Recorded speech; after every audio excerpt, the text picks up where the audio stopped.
with type 2 that we were talking about is the cells are over full. And so after 3 days of fasting, you've pretty much used up all of the glucose that's in your blood, but you haven't taken anything out of what's still packed in the cells. So you start eating glucose again, and what happens? It goes right back up. So that's the issue. And I've had people do long-term fasts, like 30 days of bone broth, 30 days of water, and that you really pull all the glycogen out. They say 48 hours it takes, but if you have insulin resistance, it does take longer than that.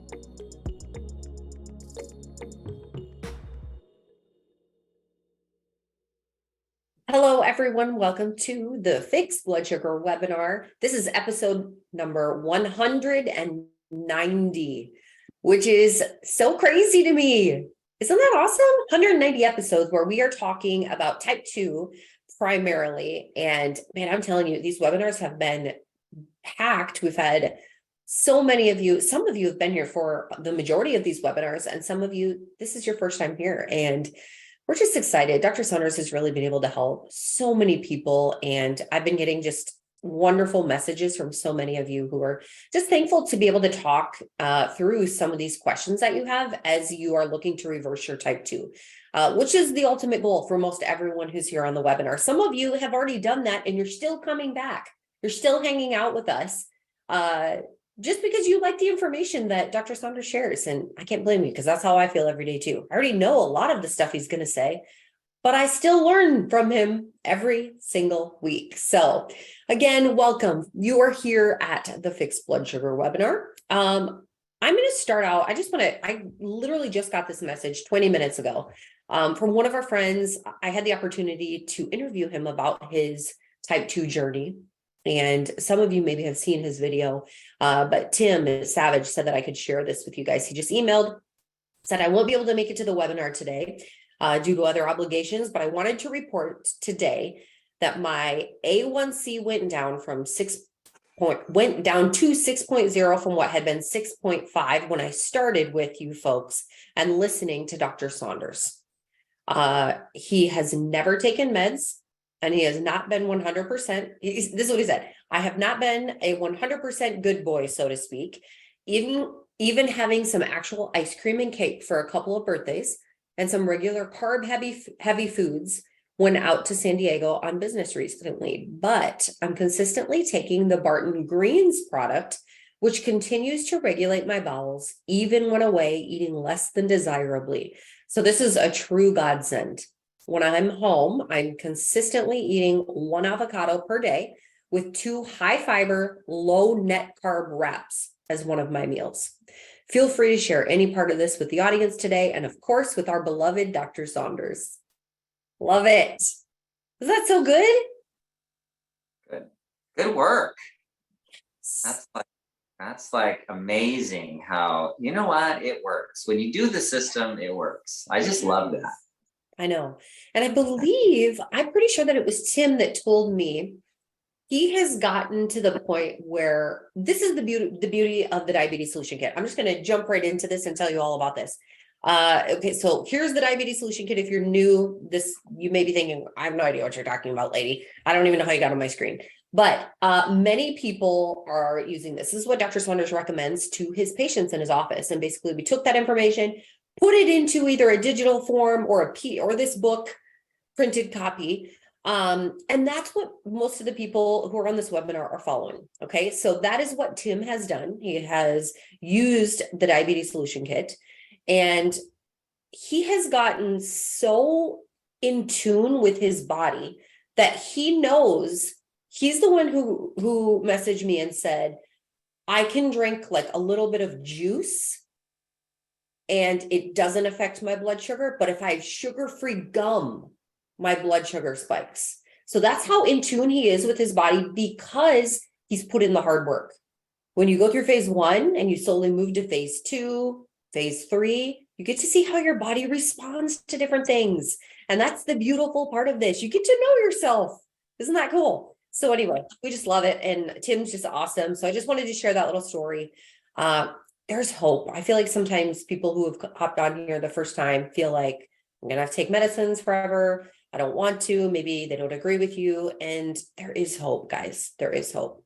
With that being said, Dr. Saunders is not your doctor. And so the things that are shared here today, those are his ideas and his recommendations, but he's not your doctor. So he recommends that you work with your doctor to figure those things out, because everyone is a little bit different. So now that we have the disclaimer out of the way, Dr. Saunders, so good to see you. Where are you today? Where are you coming from? Goleta. It's right next to Santa Barbara, and it's a beautiful day. It rained a little bit yesterday, but today is like sunny and nice, and so it's a good day to go surfing. He always has nice weather there. I'm jealous. I'm actually in South Dakota, and not gonna lie, it's like 70 degrees today, so we're gonna take that. That's a big win for us. So anyway, guys, we are going to talk about type 2. Those of you who are here, we have quite a few of you already. Say hello. Let us know where you guys are hopping on from, and let us know if you are currently using the Diabetes Solution Kit. That will help us to know what kind of a crowd we have here today. Those of you on YouTube, hello. We have thousands of people who watch our YouTube replays. And so if you maybe have missed one of the 189 other webinars, you can find those at bartonwebinar.com. There is a link to our YouTube channel there. Be sure to subscribe so that you never miss any information, right? What else? I think that's it for now. What we're going to do today is chat a little bit about what type 2 is. There is some confusion, I think, or often we're finding that the people who are hopping on this webinar will leave the office from their doctor, find out they have type 2 diabetes and have no idea what that really means. And so we've asked our friend Dr. Saunders here to describe what type 2 is so that we can understand what's happening in the body. And there is just no one better to describe this than him. And so Dr. Saunders, let's use our kitchen sink analogy today, because it is the best and it just makes the most sense for me to understand. So I'm hoping it'll bless others too. So take it away, Dr. Saunders. Okay, so the confusion that you're talking about is the difference between type 1 and type 2. And I'll tell you that most endocrinologists are confused, that they don't know the difference between type 1 and type 2. They used to call type 1 childhood onset and type 2 adult onset. But now we're seeing a lot of children with type 2. So you can't really say that that's the case. It's not an age thing. And so most endocrinologists don't know really what's the bottom line. What is going on inside the body, the difference between type 1 and type 2. And it's really unfortunate that we use the same word, diabetes, for both, because they're not the same thing. And they're so far from the same thing that as to be opposites in a metabolic sense. And I'll tell you what I mean by opposites. If you have type 1, that means that your pancreas does not produce enough insulin. And often it's 0, like you make no insulin at all. So what happens to people with type 1? Insulin is required to get sugar and even amino acids into your cells. If you don't have enough insulin, you can't get sugar or glucose into your cells. So what happens is your cells are deficient. They don't have enough. You could be swimming in sugar outside, but the barrier of the cell membrane, sugar can't get through. Glucose can't get inside the cell without insulin. Insulin is the key that unlocks the door and lets the sugar into the cell. So if you don't have that, guess what happens? Your cells, they shrink down and they end up dying. So what do people die of who have type 1 diabetes? They die of I had a brain fart there. They die of starvation. They don't know that they can't get the sugar into their cells, so they're starving. They can eat as much as they want, and they're still going to die of starvation because they can't get anything into their cells. So if you have type 1, you absolutely need injections of insulin to be able to get glucose and amino acids into your cells so that you can so your cells can thrive, so that they can be alive and work and have energy. That's why it's so important to have insulin. You have to have it. So what about type 2? What is that? Well, type 2 is just the opposite. It's too much. Too much of what? Too much insulin, too much sugar, too much fat, too much carbohydrate, too much protein. It's just too much of everything. And so when you're overloaded, what happens is just the opposite. It's your cells are filled with sugar, glucose, and they make glycogen, and then they're just packed and jam-packed. And then the nucleus says, hey, dude, we are packed. We have too much sugar here. We don't need any more. Let's turn off all those insulin receptors. So then it shuts them all down. So now you have a cell with no insulin receptors, because you know what? The nucleus just says, we have plenty of sugar. We're not making any insulin receptors. So they quit making them.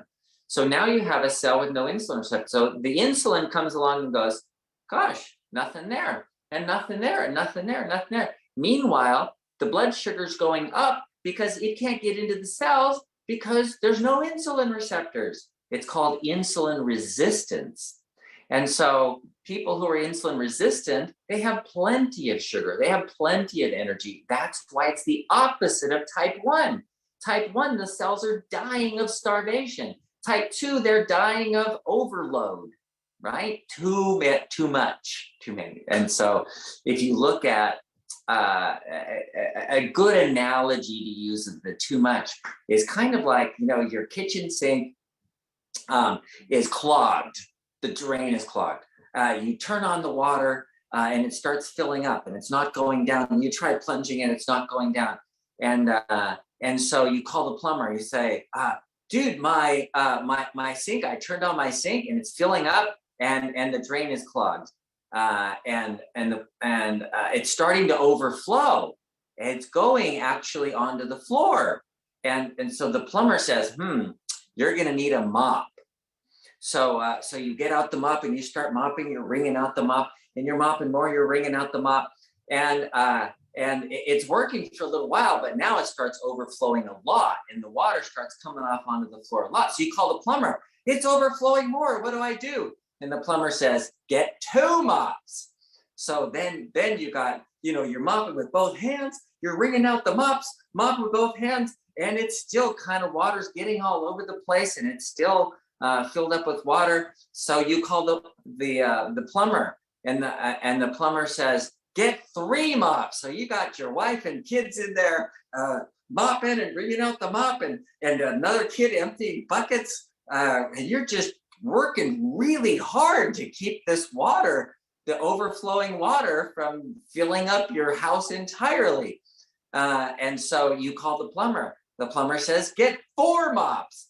So now you just can't do any more mopping. And so what happens? The house fills up with water. And that's what type 2 diabetes is.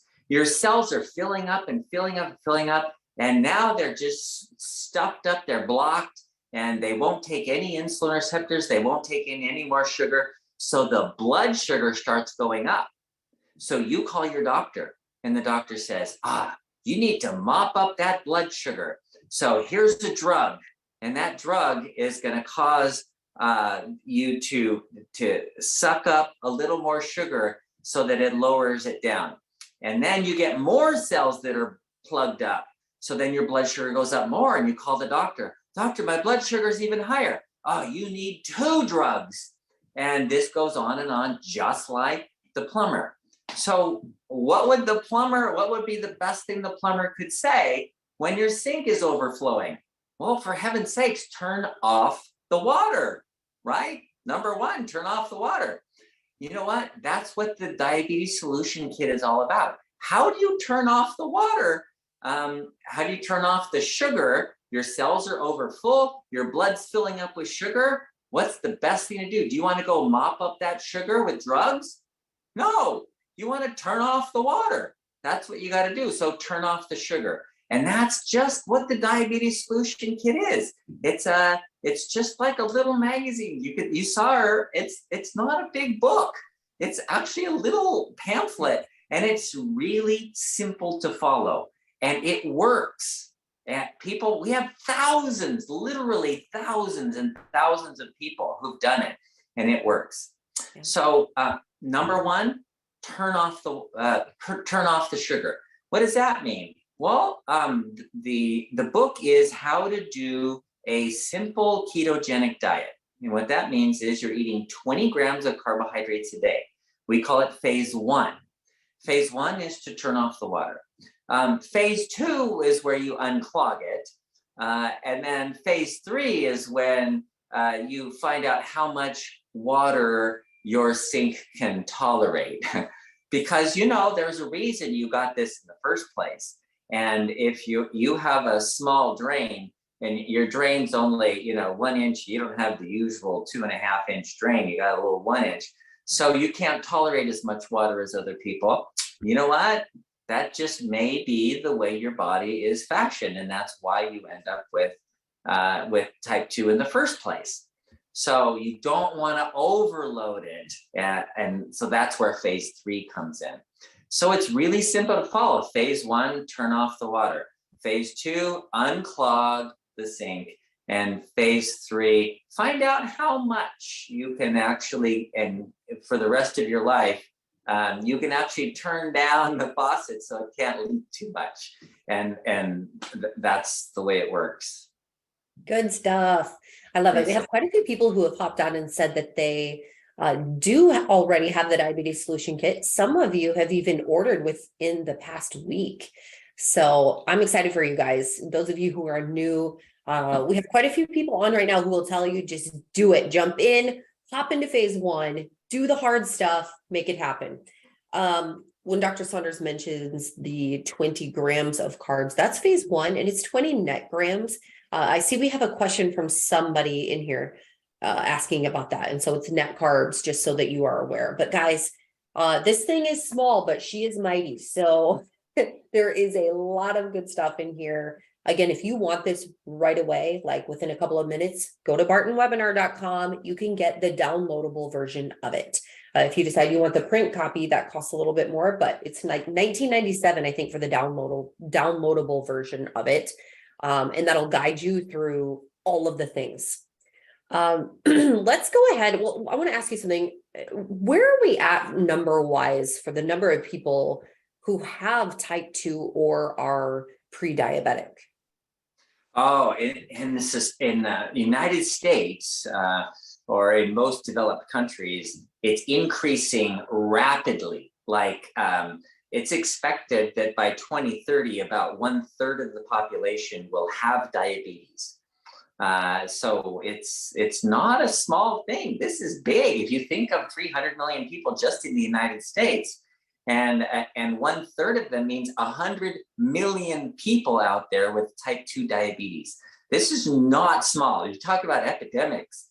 That is epidemic, huge. You talk about the pandemic, we called it, and 60 million people got the disease. And we're like, yeah, that's nothing compared to diabetes. Yeah, that's crazy when you think about it. And a lot of people, there were some people here on the webinar today who said that they are pre-diabetic. How does one find out if they are pre-diabetic? And what does that mean?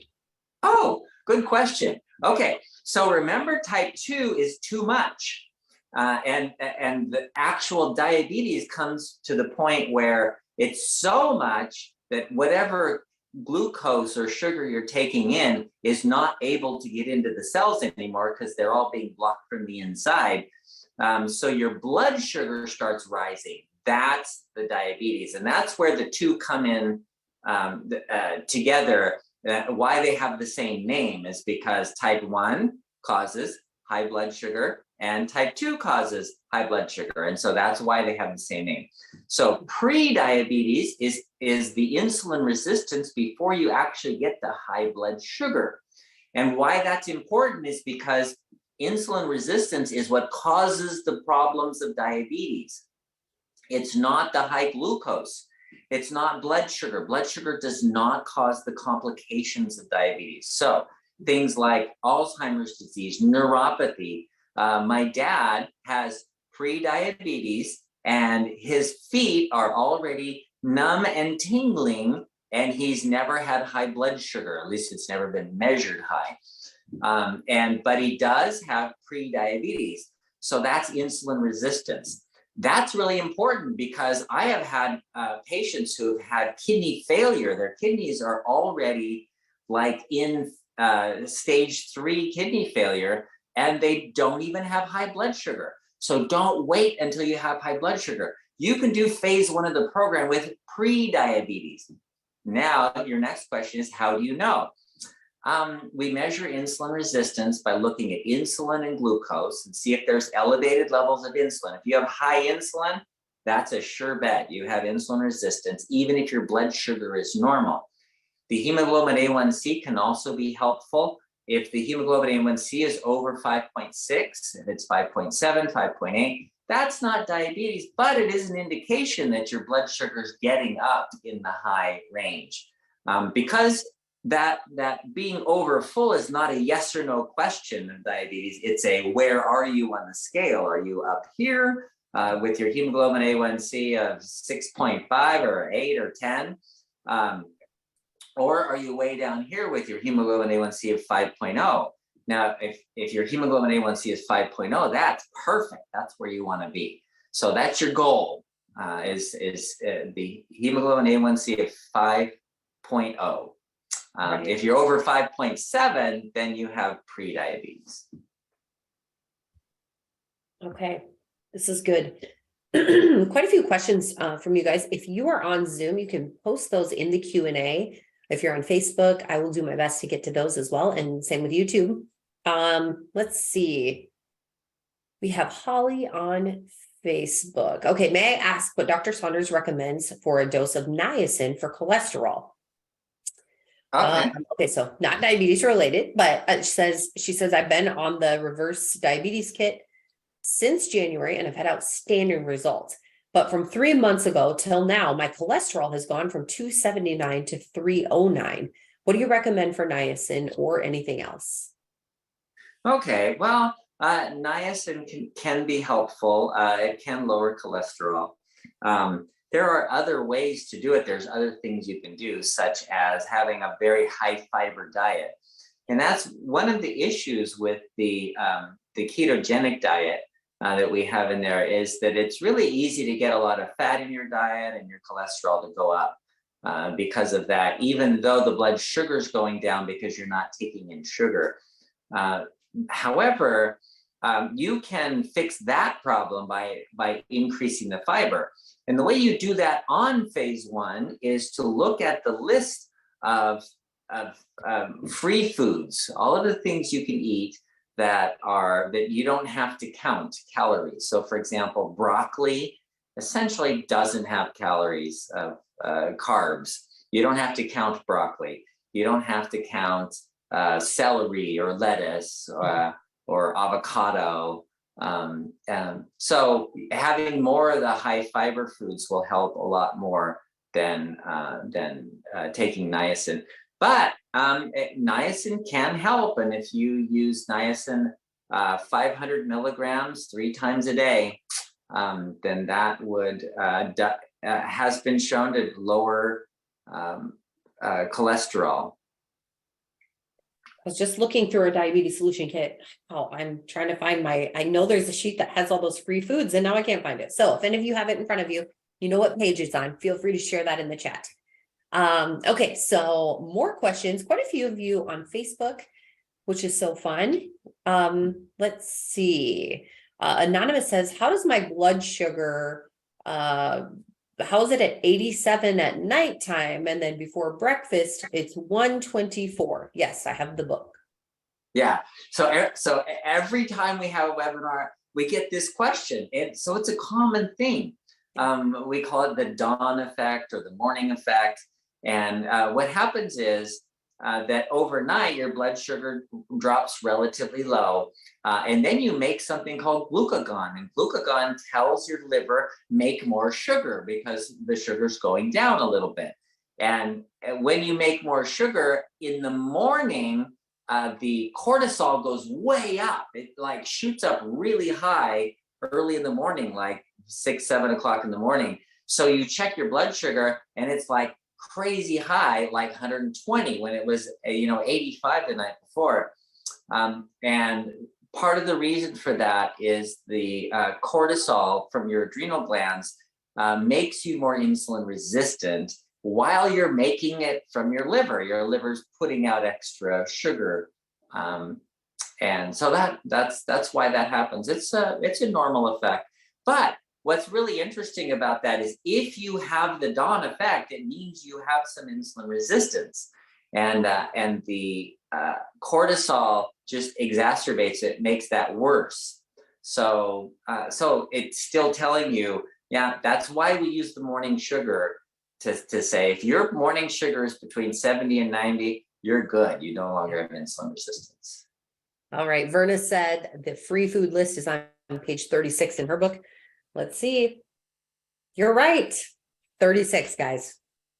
It's always fun to find that page when you're looking at planning things. So, okay. Let's see. This is a really good question from Shiena. Hopefully I'm pronouncing that right. Hi, Dr. Saunders. I've taken your Cinechroma for 3 months. It has 125 micrograms of D3. I also take a daily Citracel, which has 25 micrograms of vitamin D plus multivitamins, which has 6 micrograms of D3. This feels like one of those math problems when I was in like 5th grade. And I'm going to have to add all of these. Just kidding. She does it for me. So totally I have 156 micrograms of D3, which is 6,240 IUs. Am I taking too much D3 like this? No, excellent question. Thank you. The D3 is put in there to make you more insulin sensitive because most people in the United States are deficient in vitamin D3. And so we add in some vitamin D3. We add in a barely physiologic amount, which is 5,000. The actual physiologic amount, or the amount you would make if you were getting good sunshine, if you're like in the southern states, for example, you could make 10 to 20,000 units in a day, even in a few minutes of being out in the sun. So this 6,000, 5,000 to 10,000 units is kind of an average supplementation. For COVID-19, we were recommending regularly 10,000 units a day because that is what stimulates the immune system, the cellular immunity to get rid of viruses. So a lot of people are taking 10,000 units a day because of that. Okay. Let's chat a little bit about Cinechroma.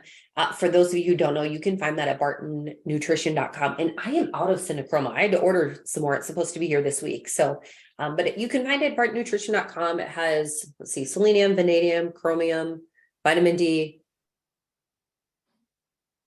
K. Vitamin K. Okay. Anything else? No. Okay. On the bottle, it says, I think to take 1 per day, but you can take 2. Is that right? This question has come up quite Correct. a bit. Correct. So we formulated it so 1 is a good supplemental dose, and 2 is on the high supplemental dose side. So you can take 2 a day. I don't recommend taking 2 a day long term. That's really not what it's about. The purpose is so that you don't have any bottlenecks in your ability to use sugar, so that everything can flow properly, your body can use sugar properly. People who have chromium deficiency could get diabetes just because of their chromium deficiency. They get insulin resistance type 2 diabetes. So if you add in the chromium, all of a sudden, boom, now they could use sugar and glucose and not have that bottleneck. So the purpose for the supplement is to remove the bottlenecks, to make it easy for you to do phase 1. But the key of lowering your blood sugar is always phase 1. Yes. I'm actually going to share my screen. Hopefully it works. I don't share my screen very often on here because I'm afraid I'm going to do it poorly. Okay. Are you seeing anything? I'm seeing berberine. Yay. So we're on the right place.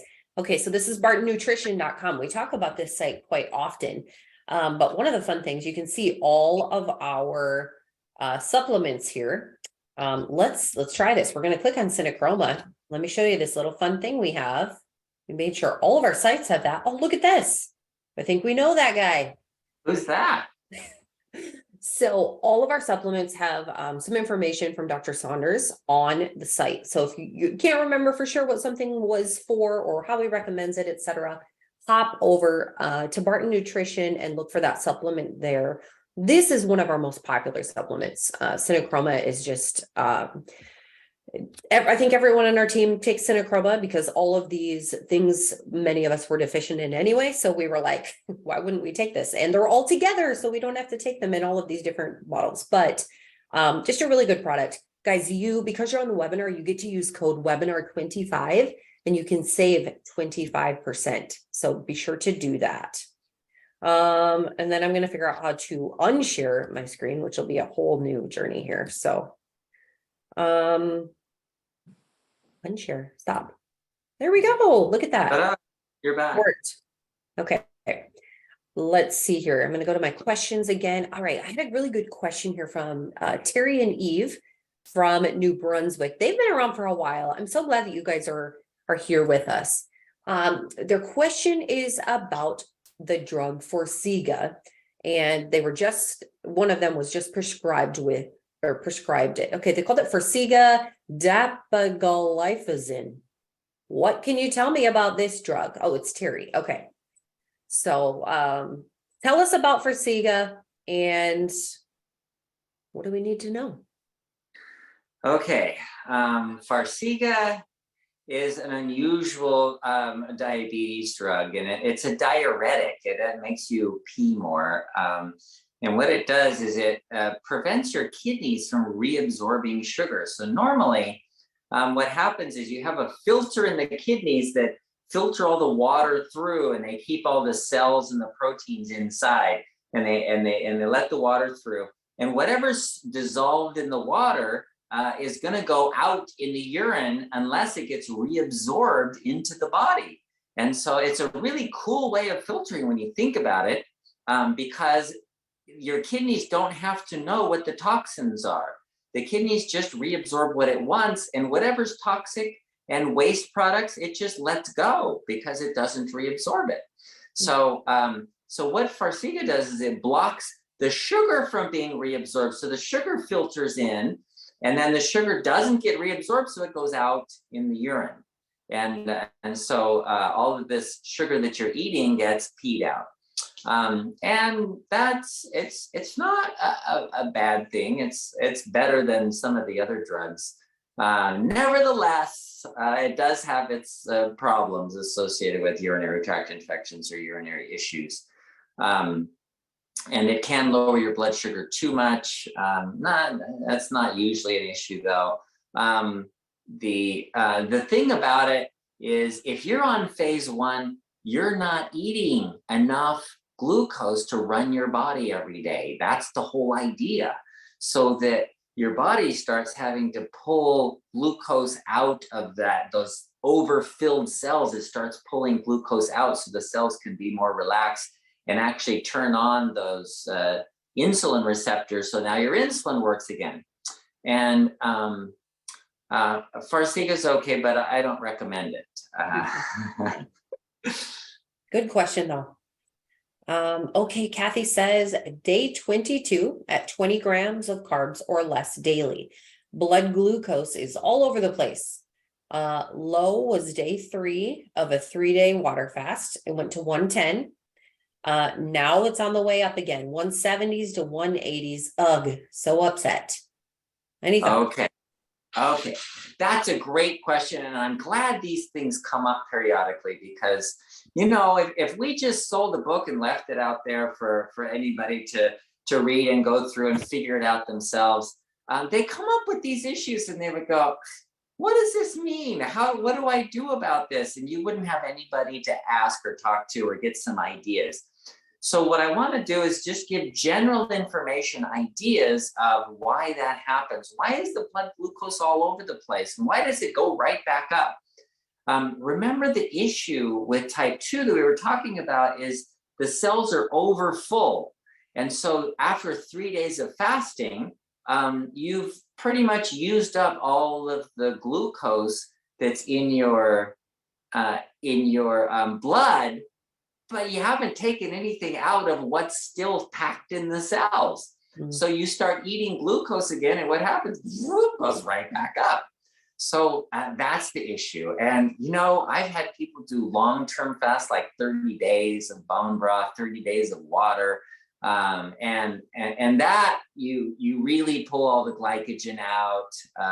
They say 48 hours it takes, but if you have insulin resistance, it does take longer than that.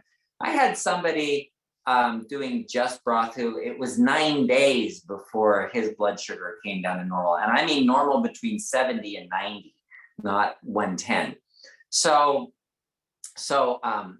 the issue that you have is, remember that your cells are jam-packed full of sugar, and your blood's full of sugar. And so when you stop bringing in sugar, then the blood will gradually go down. And then after the blood starts getting low, then you'll start using the sugar out of your cells.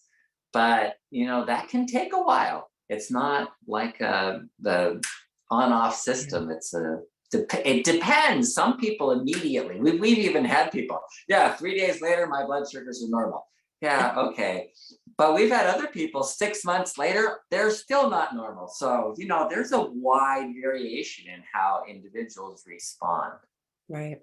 And there's also the factors too that we talk about on some of our webinars, like stress, for example, and how that impacts Big time. Your exercise. There's just so many things. So you only have 189 webinars to watch if you want to learn all about all of the things. So I'm just kidding. But it's just, this is what I love about the webinars though, is that we get into some of this stuff and it's very personal. Everyone's very different. But we get to learn from each other, and Dr. Saunders gets to see a lot of people with a lot of different things going on. So he gets to share with us. So I love it.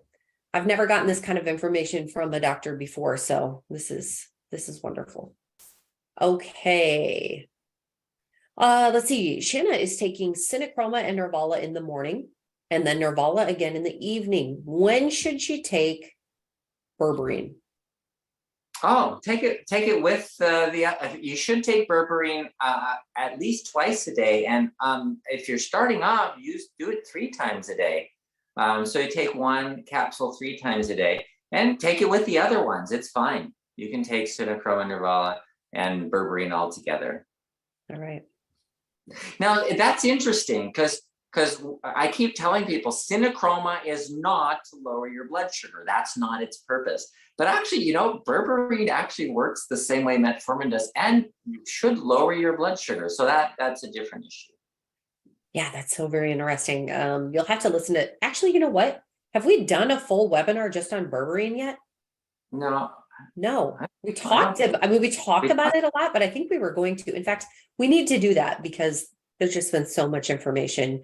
Did you write it? You wrote an article for Home Cures That Work, though. Is that right? Right. And I don't know if that's come out yet, though. Has it? It'll be this month or next month. Okay. So it's just every time we hop on, I think Dr. Saunders has discovered something new about Berberine. So yeah. I'm excited that we have that as an option. And even the stuff that I've looked up, it just seemed like just so. Since I did that article, I found something else. Berberine decreases or helps break up and take out the calcium deposits that are in people's arteries. And so it works for heart disease as well. Oh my goodness. It's just amazing. It's an amazing drug. And we have a lot of people that ask about that actually. So that's very interesting. Oh, that's so cool. Okay.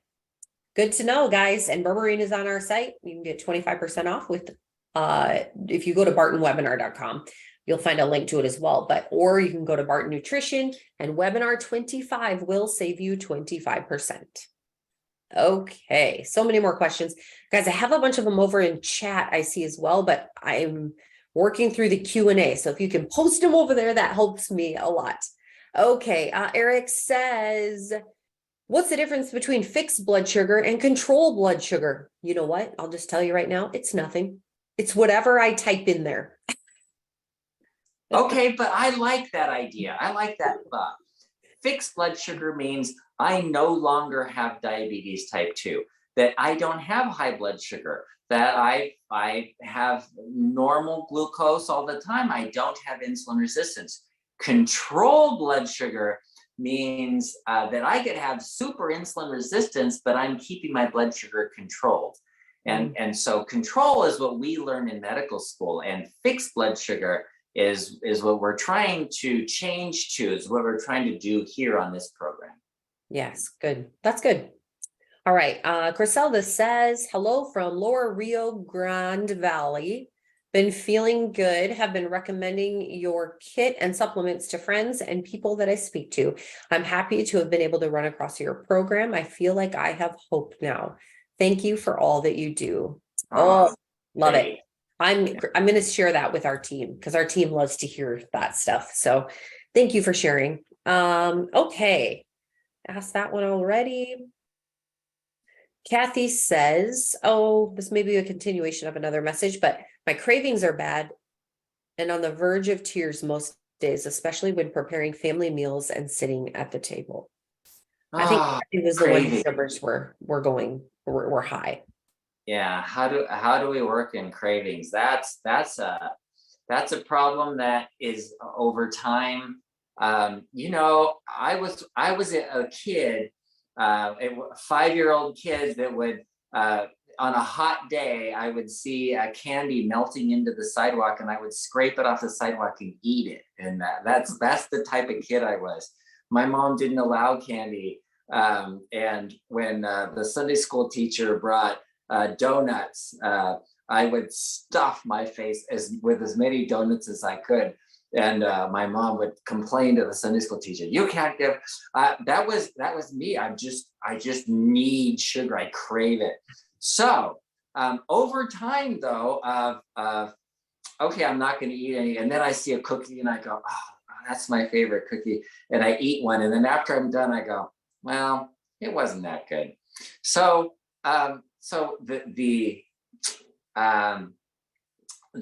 craving is still there, but if I think about it, I think, you know, afterward, like in 10 minutes after I eat it, I'm going to wish I hadn't. So I'm just not going to eat it.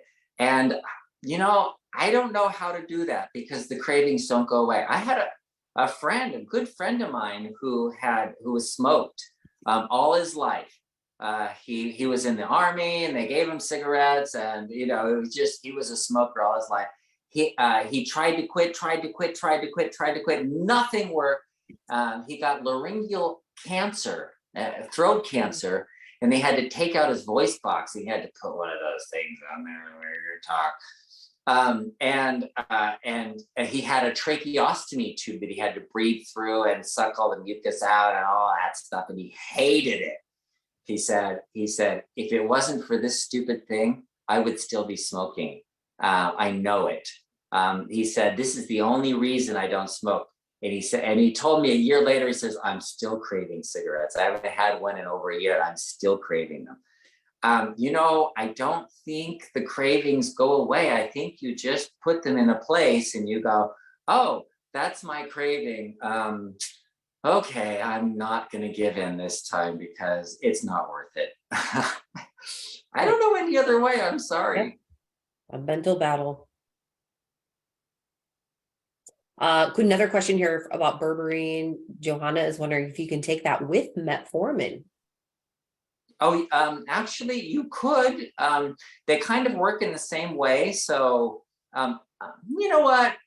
Now that I think about it, I wouldn't, because there was another fenformin or something like that, a different relative of metformin that was so powerful that it blocked sugar from being used in the liver, caused liver damage, and caused muscle cells, muscle pain, myopathy. where the muscles would break down because they didn't have any sugar. And so they had to take it off the market. Wow. So I'm just thinking, you know, maybe you don't want to do those together. If you're taking metformin, don't take berberine. I would just say, I don't know of any interactions, but I just thinking about it, maybe not, because they do work in the same way. Interesting. Okay. Richard says, I hear people talking about macros. What's that about? Macros. Well, Carbs, fat, probably yeah, when people are tracking their foods, I would assume. yeah, okay. They're called macronutrients. Macronutrients, the macros are carbs, fat, protein. That's the primary ones. Yeah. And there are a lot of apps that people use to track their foods, and often people will say they need certain amounts per day, and that's tracking their macros. And yeah, it's a whole thing. So I agree with Eric. The high fiber. Fiber should be the primary macro, but since it doesn't have any calories, it doesn't count. But I think we should count it. I think the fiber should be like people should focus on, okay, I'm getting 40 grams of fiber a day. If they want to count macros, that would be a great macro to count. How many grams of fiber do you think most Americans get per day? Oh, I've researched it. It's about 9 grams a day. Wow. And 40 grams is recommended. More than 40. 40 is kind of a minimum. Man, it really does make you wonder if that is linked to why we are so sick. Very interesting. Well, we're not that sick. It's just it's increasing over time. So yes, yeah. Right. Interesting. Okay. Let me see here.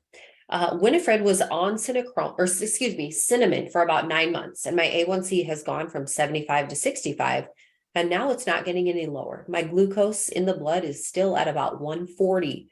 What else can I do? I'm 85, I'm 110 pounds, and I'm 5'1", a bit underweight. Oh my goodness. Okay. So first do some tests to find out. Okay, this is general information for everybody.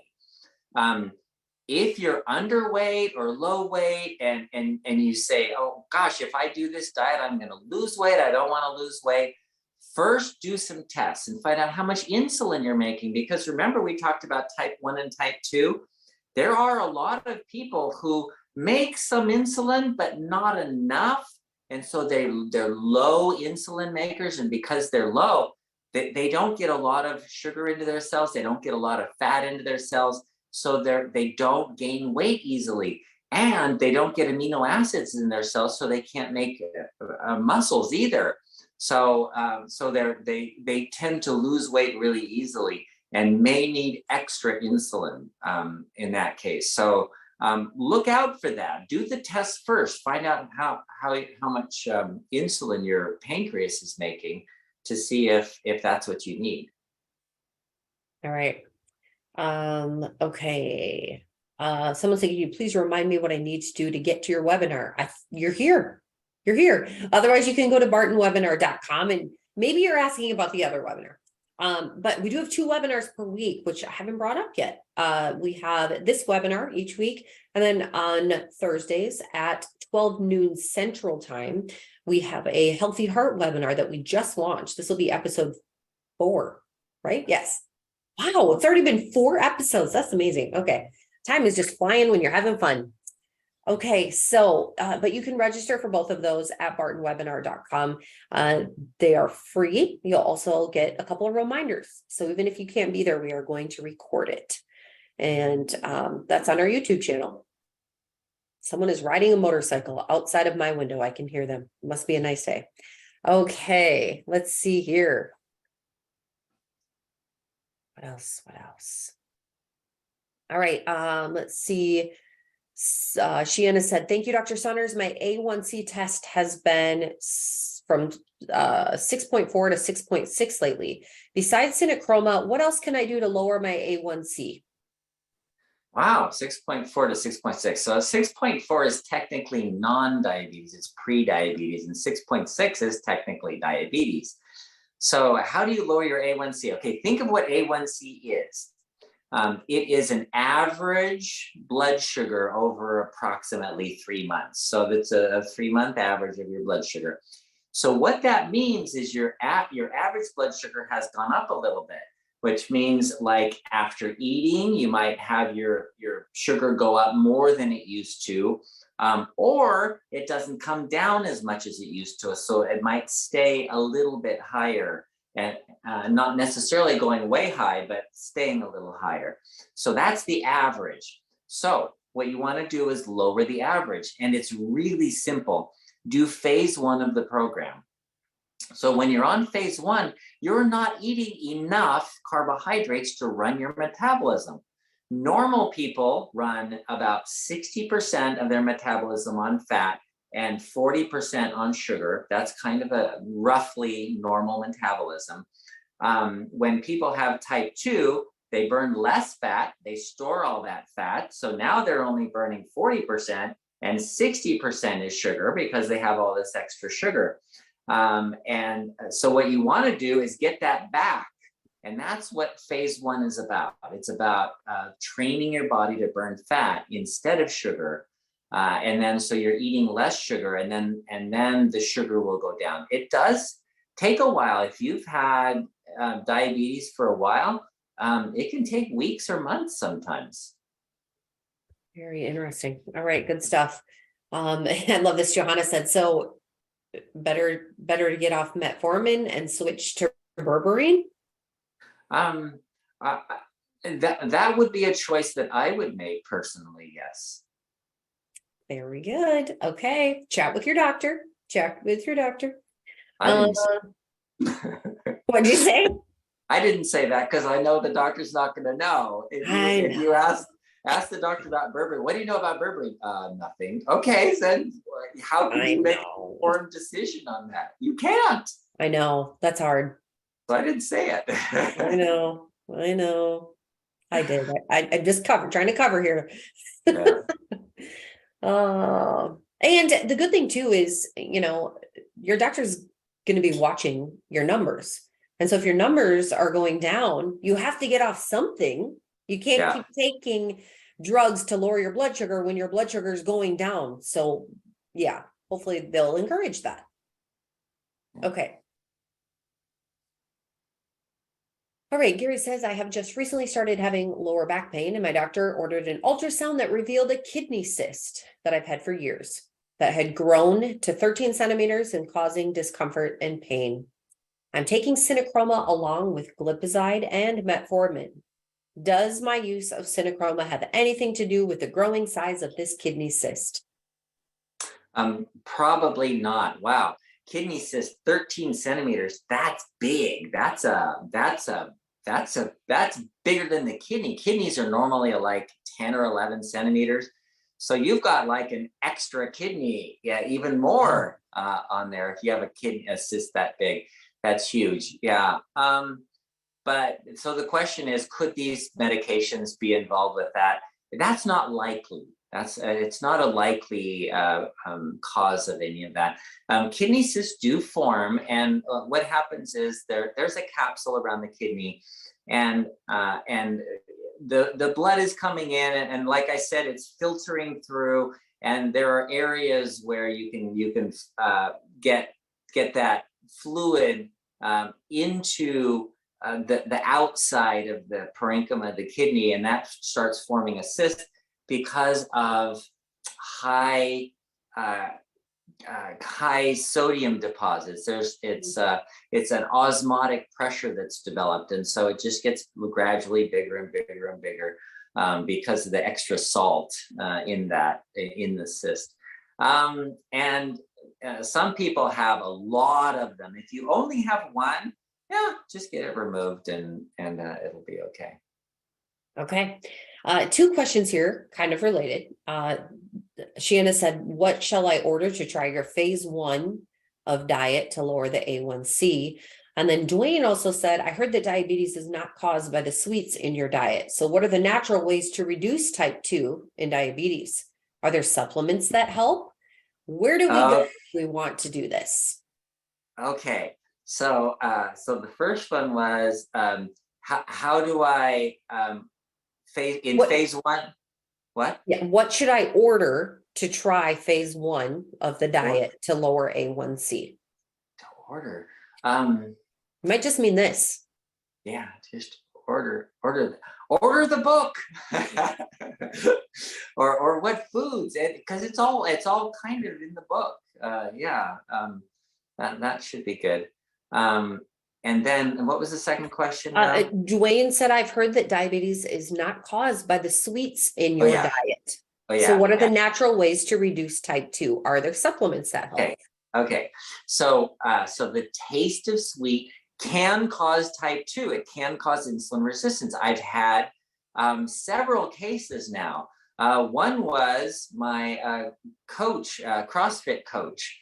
And he says, I work out all day long and I can't get rid of this belly and I don't know what's going on. We tested him. He was insulin resistant. So it turns out that he's eating all day long. And then before bed, he would drink this big old shake that had a ton of protein and sugar. Well, he didn't put sugar in, but he had a bunch of fruit in it, right? So that's got a lot of sugar, mangoes and pineapple and all that. And so he's drinking this big old shake before bed, right before bed. And so he got insulin resistant. And he really wasn't eating a lot of sugar, but he was chewing gum all day long, and it was xylitol gum. And I've had a couple of cases of gum chewing people be able to get normal blood sugar and no insulin resistance when they went off gum. And then another one who was using stevia in her herbal tea every day, and she went off that and she was able to lose weight. And so the sweet taste can be a problem. No, not everybody does. And that's part of the problem with medicine is they take an average, they call this bell curve, right? That's when they do research in medicine, they take an average and then they say, okay, everybody needs to be average. But that's not where everybody is. You have to take people where they are. And some people, the sweet taste is going to be a problem. So then the corollary to that is, well, how do you get rid of type 2? Well, remember what type 2 is. It's an overstuffed cells. You have to unstuff those cells. You have to use up all of that energy that you've been putting into them. Energy in terms of what? Well, only three things: carbohydrates, fats, proteins. Those are the only three things you need to avoid. We take out the carbohydrates like a lot and allow fats and proteins just to detox from that extra carb that's stuffed in there. And that's a good way to start. And that's phase one, and it's just phase one, and that's the starting point. Good stuff. All right. And again, bartonwebinar.com, guys, that's where you can go. 2 more questions, and then we have to wrap up. Okay. Do you know what type of cinnamon we use for Cinechroma? Oh, cassia. No, it's not cassia. It's the other one. I know.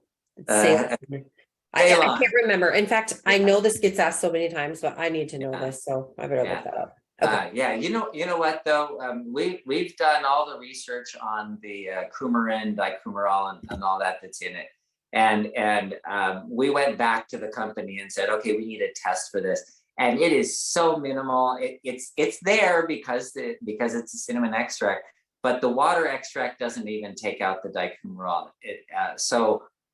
There's such tiny amounts that it's negligible. Okay.